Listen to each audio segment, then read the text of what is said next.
accesible el que alguien te mate. Si te daba la costera lo que cuesta un yate, tendrías que ahorrar todo tu salario para... El 20 de septiembre del año 2006 se estaba realizando la asamblea anual de la ONU y le tocaba la palabra a Hugo Chávez. El día anterior había estado allí, en ese mismo lugar, hablando George Bush. ¿Qué dijo Chávez? Acá hay mucho olor a azufre. El diablo estuvo ayer por acá.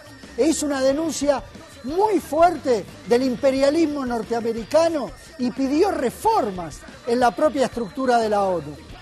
Claro, con el veto de los 5 países más poderosos del mundo, no fue escuchada esa reforma. Pero se animó al decirle a la cara al gobierno norteamericano: basta al imperialismo en la región. Escuchémoslo.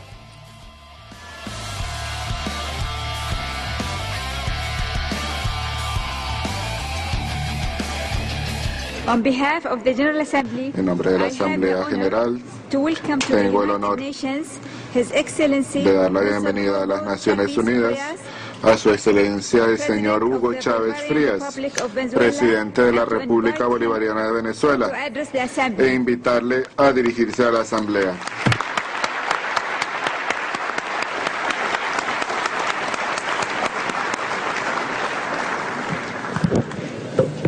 Señora Presidenta, Excelencias, jefes de Estado, jefes de Gobierno y altos representantes de los gobiernos del mundo.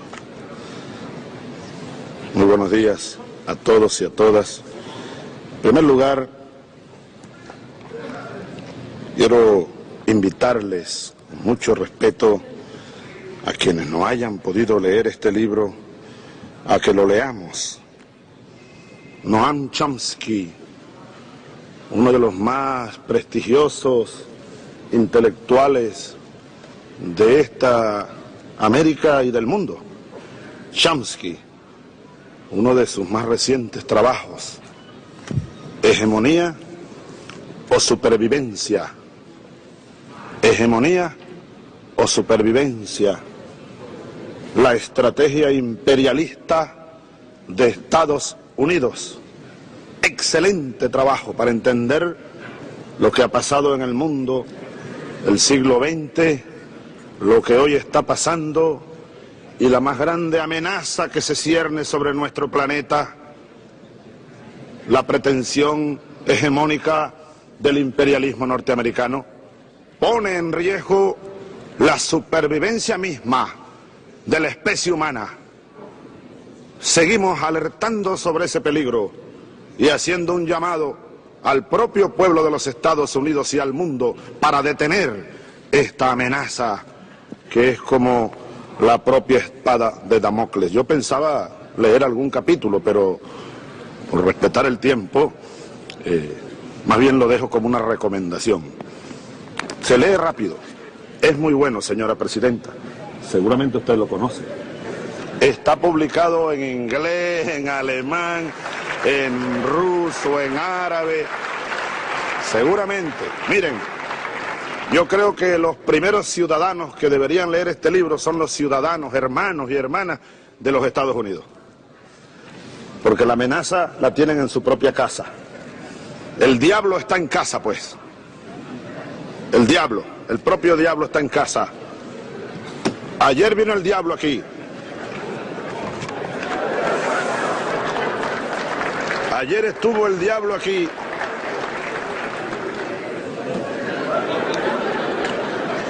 En este mismo lugar huele a azufre todavía esta mesa donde me ha tocado hablar. Ayer, señoras, señores, desde esta misma tribuna, el señor presidente de los Estados Unidos, a quien yo llamo el diablo, vino aquí hablando como dueño del mundo, como dueño del mundo. Un psiquiatra no estaría de más para analizar el discurso de ayer del presidente de los Estados Unidos. Como vocero del imperialismo vino a dar sus recetas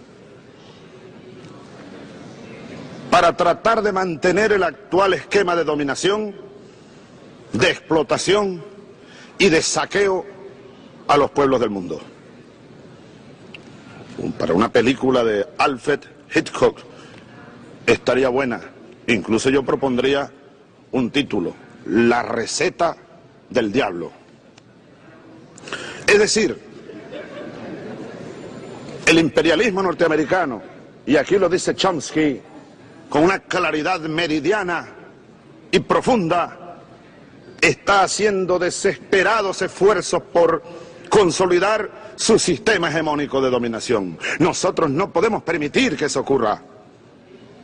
No podemos permitir que se instale la dictadura mundial, que se consolide, pues, que se consolide la dictadura mundial. El discurso del presidente tirano mundial, lleno de cinismo, lleno de hipocresía, es la hipocresía imperial, el intento de controlar todo. Ellos quieren imponernos el modelo democrático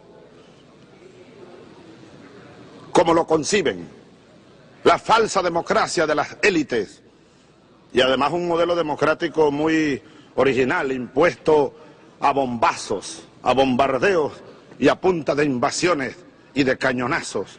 Vaya que democracia. Habría que revisar las tesis de Aristóteles, ¿no?, y de los primeros que hablaron por allá en Grecia de la democracia, a ver qué modelo de democracia es ese, el que se impone a punta de marines, de invasiones, de agresiones y de bombas. Dice el presidente de los Estados Unidos ayer en esta misma sala lo siguiente, cito: hacia donde quiera que usted mira, oye a extremistas que le dicen que puede escapar de la miseria y recuperar su dignidad a través de la violencia, el terror y el martirio. A donde quiera que él mira ve extremistas. Yo estoy seguro que te ve a ti, hermano, con ese color y cree que eres un extremista. Con este color, Evo Morales, que vino ayer, el digno presidente de la Bolivia, es un extremista.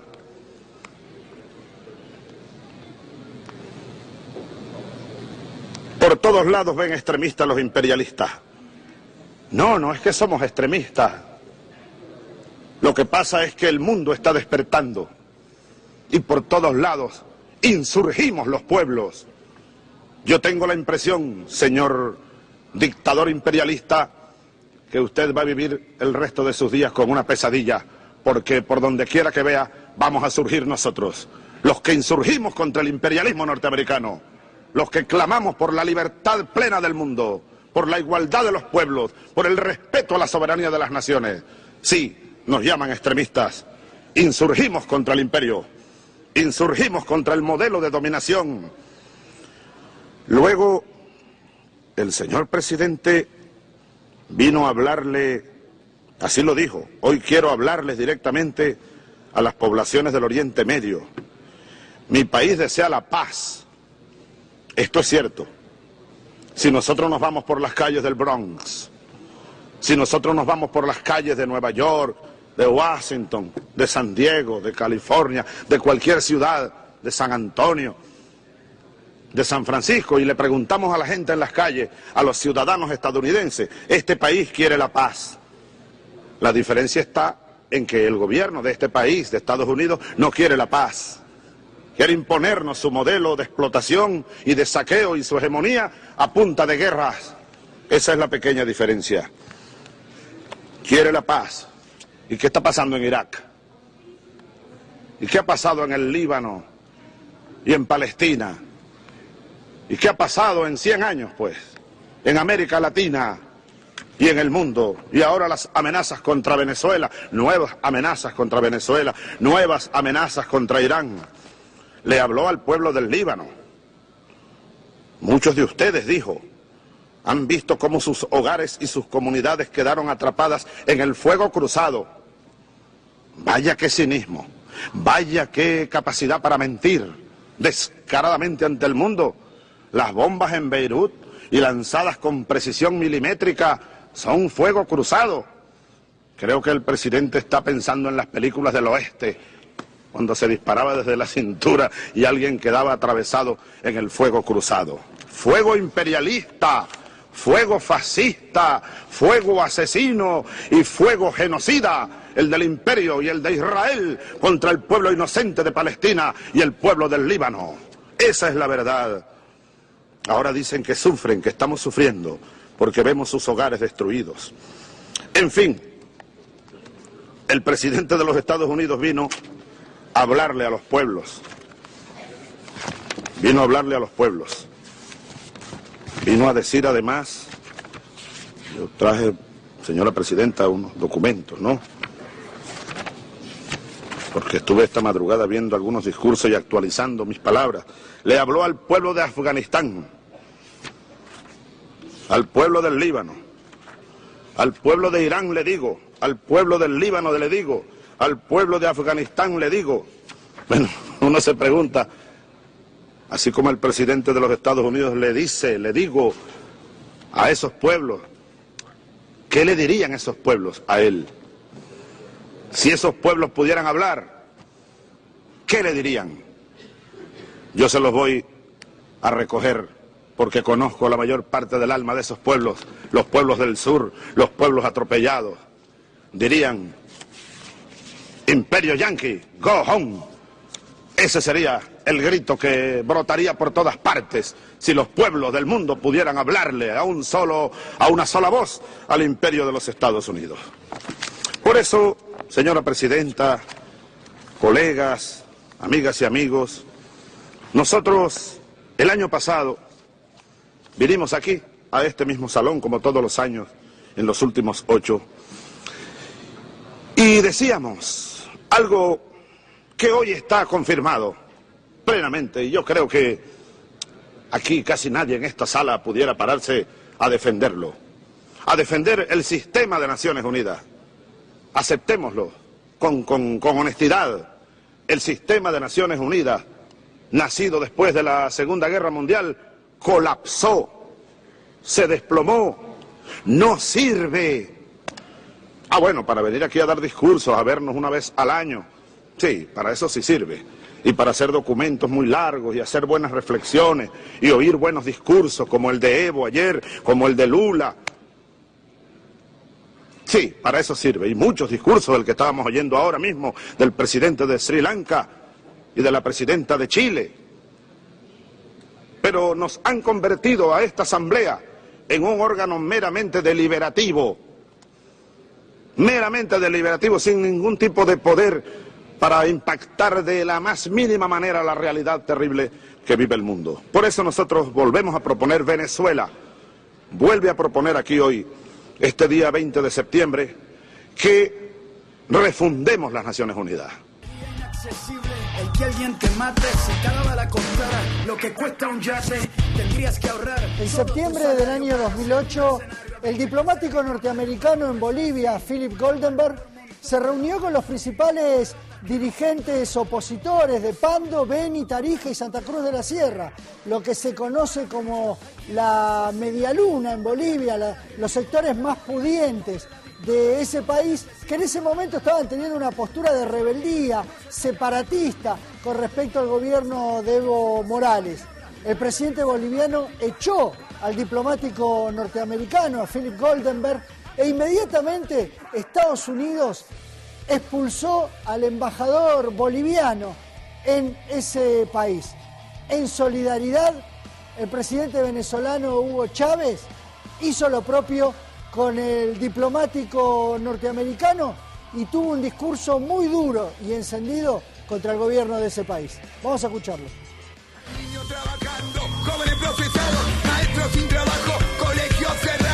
Y nos informan en este momento que ahora mismo el Departamento de Estado de los Estados Unidos acaba de anunciar la expulsión del embajador de Bolivia de su territorio.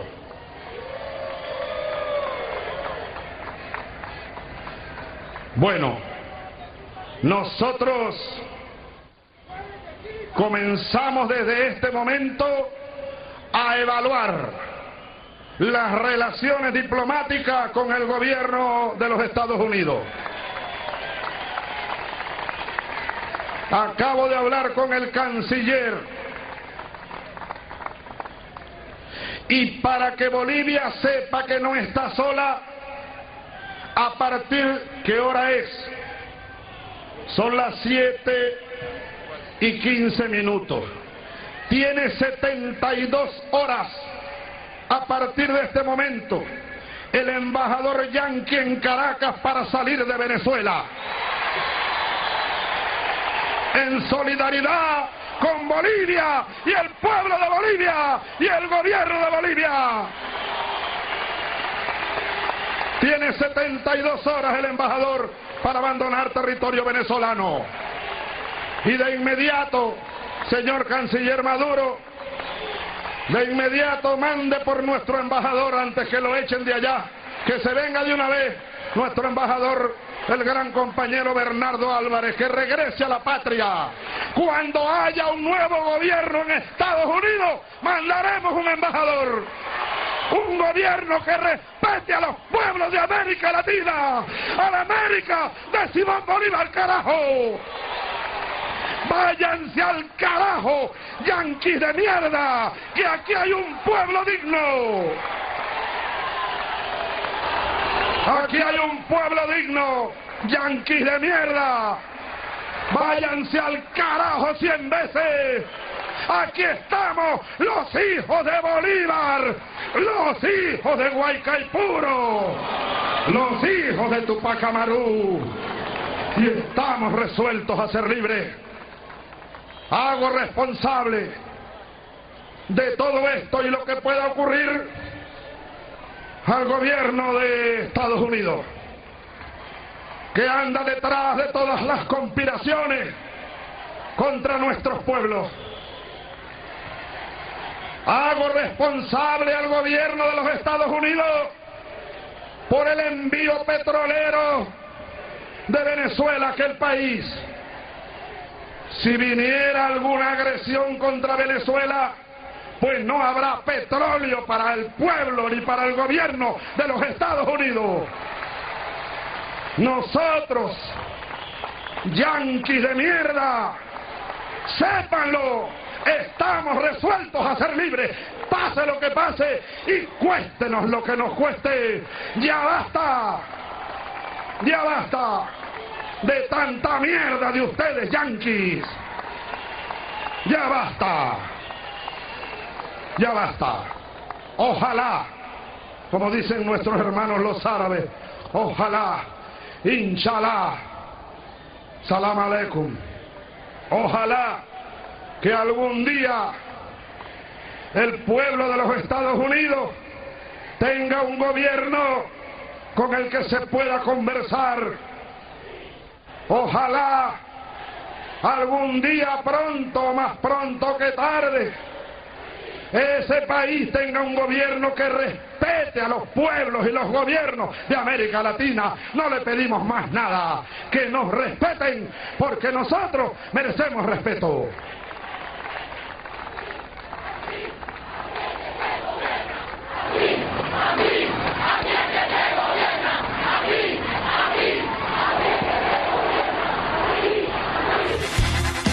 Las discusiones entre el gobierno de Hugo Chávez y Globovisión, el principal grupo periodístico de ese país, duraron todo el mandato de Hugo Chávez. Pero en junio del año 2009, el gobierno norteamericano, el portavoz del Departamento de Estado de ese país, denunció un acoso a la prensa por parte de Hugo Chávez. Obviamente, el comandante venezolano no se quedó callado y le contestó al gobierno norteamericano de esta manera.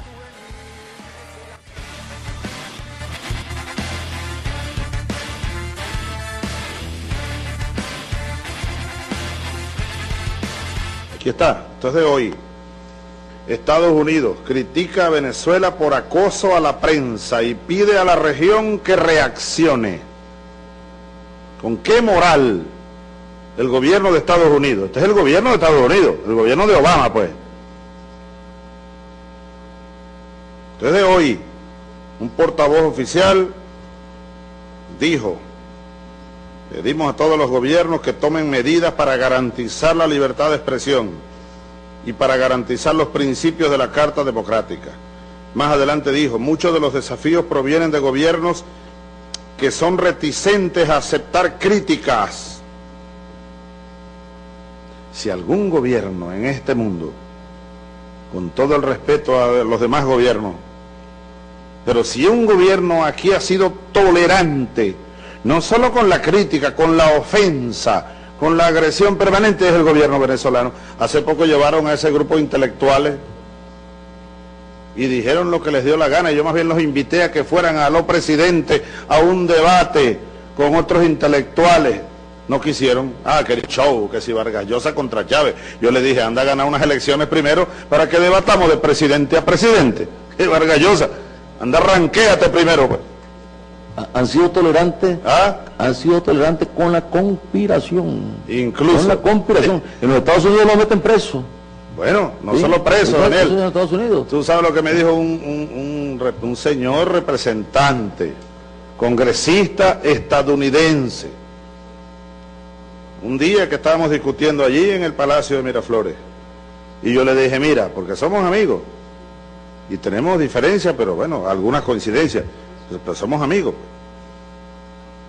Del partido de Obama, por cierto. Y yo le decía: mira, ¿qué hubiese pasado en los Estados Unidos si la cadena CNN y la otra Fox News y la otra se unen para propiciar y apoyar, como en Venezuela ocurrió, y hay 1 millón de pruebas? Ellos mismos lo confesaron cuando estaba yo preso y creían que yo ya no volvía más nunca. Empezaron ellos a echar los cuentos, pues, cómo hicieron el golpe de Estado, cómo produjeron la matanza frente al Palacio de Gobierno para achacarme a mí y a mi guardia de honor y a la revolución. Pues los muertos que hubo fueron francotiradores que ellos llevaron de otros países y algunos venezolanos. Y el gobierno gringo apoyando, planificando, financiando. Una flota gringa entró en aguas venezolanas. Tenemos las imágenes. Helicópteros gringos aterrizaron en Maiquetía y en otros aeropuertos y sobrevolaron Venezuela, los cielos de Venezuela. Y las televisoras privadas venezolanas, todas apoyando el golpe, justificando el golpe. Yo le pregunté a aquel buen amigo estadounidense, yo le dije: ¿qué hubiera pasado allá si esas cadenas o televisoras estadounidenses apoyan un golpe contra Bush o contra cualquiera? Me dijo: los hubieran llevado a la silla eléctrica, a los dueños de los canales, a la silla eléctrica. Lo mismo dijo después, por ahí lo vi, Noam Chomsky, en una entrevista que le hicieron, le preguntaron por el caso venezolano y dijo: en Estados Unidos le hubieran aplicado la pena de muerte. Bueno, en Venezuela ya siguen transmitiendo, porque entre otras razones, el Poder Judicial, que estaba en manos de ellos, entonces decidió que en Venezuela no hubo golpe de Estado y que yo no estuve secuestrado ni prisionero en una isla, sino, bueno, que me tenían ahí unos militares preñados de buenas intenciones para cuidarme la vida. Me llevaron a pasear, pues, a la isla de La Orchila, donde me iban a fusilar. Todo eso ha pasado en Venezuela. Y eso lo sabe el gobierno de Estados Unidos. Y todavía nos acusan de que estamos persiguiendo a la prensa libre. Vaya, y este es el gobierno de Obama. No, Venezuela y otros países, seguramente ahí está también Cuba, ahí está Nicaragua, ahí está Ecuador, seguramente, no nombraron a ningún otro país, según dice este resumen. Sería inaccesible el que alguien te mate.